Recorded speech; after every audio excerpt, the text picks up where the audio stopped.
না, আমরা ভাগ দেখি না, আমরা জেলা দেখি না, আমরা শুধু দেশ দেখি এবং দেশের পরিপ্রেক্ষিতে আমাদের চিফ প্রধান উপদেষ্টা যাদেরকে মনে করেছেন এই মুহূর্তে জরুরিভাবে একত্র করা দরকার, উনি তাদেরকে একত্র করেছেন।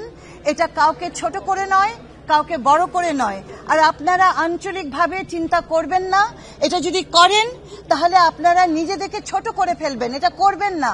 আমরা দেশ নিয়ে ভাবছি, অঞ্চল ভিত্তিক আমরা ভাবছি না, এবং এই অঞ্চল ভিত্তিক ভাবনাগুলো আমাদেরকে খুব সংকুচিত করে দেয়, আমাদেরকে সংকীর্ণ করে দেয়।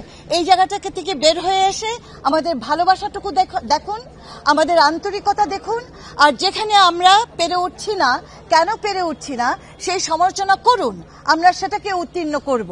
এটা এক। আর আরেকটা হলো যে অনেক মানুষকে আমাদেরকে শুধু পুনর্বাসন, শারীরিকভাবে পুনর্বাসন নয়, একেবারে কর্মজীবী জীবনে নিয়ে আসতে হবে, এবং সেটার জন্য আমাদের খুব কি বলবো আমি সুচিন্তিতভাবে নানান জায়গায় নানানভাবে তাদেরকে যেন আমরা কাজের ভিতরে নিয়ে আসতে পারি, সেই কাজটিও আমরা শুরু করেছি, এবং এটা আপনারা আস্তে আস্তে আপনাদের সামনে এটা প্রকাশিত হবে।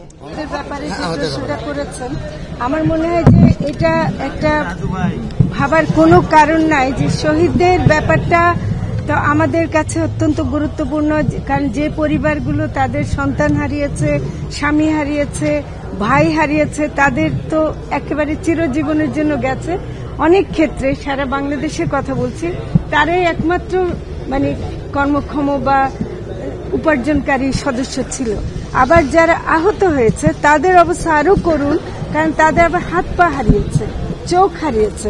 তো কাজে এখানে আমি মনে করি যে এখানে কোনো রকম ভাবে আমাদের যে কাজে একটু দেরি হয়েছে সেটা আমরা নিজেদের সাফাই গাইছি না, কিন্তু আমরা যখন দেখছি যে একটু দেরি হয়ে গেছে, এবং সেটার জন্য আমরা গত পরশু আমরা সিদ্ধান্ত দিয়েছি যে সরকার তাদের জন্য সারা জীবন চিকিৎসার দায়িত্ব নিচ্ছে। যাদেরকে বিদেশ পাঠাতে হবে তাদেরকে দরকার হলে বিদেশ পাঠানো হবে, যাদের চিকিৎসা দেশে করা সম্ভব না, এবং তাদেরকে পুনর্বাসনের জন্য যেভাবে তাদেরকে প্রশিক্ষণ দিতে হয় বা সহযোগিতা করতে হয় সেটা আমরা করব। কাজেই আমরা সরকারের দিক থেকে এই ব্যাপারটা ঘোষণা করছি যে আহত এবং শহীদ পরিবার, আহতদের মধ্যেও দেখেন দিনে দিনে কিন্তু অনেকে মারাও যাচ্ছে।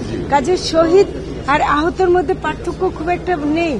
যারা বেঁচেও গেছে তারাও কিন্তু একটা জীবন, এমন মরণের মতো একটা জীবন। তো কাজে আমি মনে করি যে এখানে সরকারের দায়িত্ব অনেক, এবং সেই দায়িত্ব পালন করার জন্য সরকার প্রস্তুত। তার কমিটি মোহাম্মদ আশরাফুল ইসলামকে মঞ্চে এসে গ্রহণ করার জন্য। মোহাম্মদ আশরাফুল ইসলাম।